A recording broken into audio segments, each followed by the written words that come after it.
السلام علیکم ورحمۃ اللہ وبرکاتہ۔ آج جو میں اس پر لکھنے جا رہی ہوں وہ ہم اللہ سے کہتے ہیں ایاک نعبد، ہم تیری ہی عبادت کرتے ہیں، و ایاک نستعین، اور تجھی سے مدد مانگتے ہیں۔ تو آج جب ہم یہ لکھیں گے تو ہم اللہ سے مدد مانگیں گے کہ یا اللہ آج کل کے مشکل دنوں میں ہمارا ساتھ دیں، اور جو اس ویڈیو کو دیکھ رہا ہے اور شیئر کر رہا ہے اس کے لیے اسپیشل بلیسنگز۔ جزاک اللہ خیر۔ So let's start. قہاری و غفاری و قدوسی و جبروت،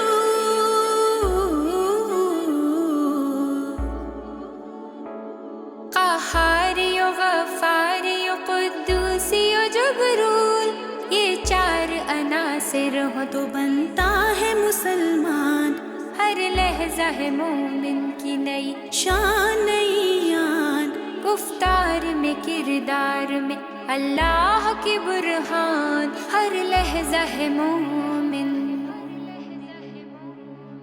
یہ راز کسی کو نہیں معلوم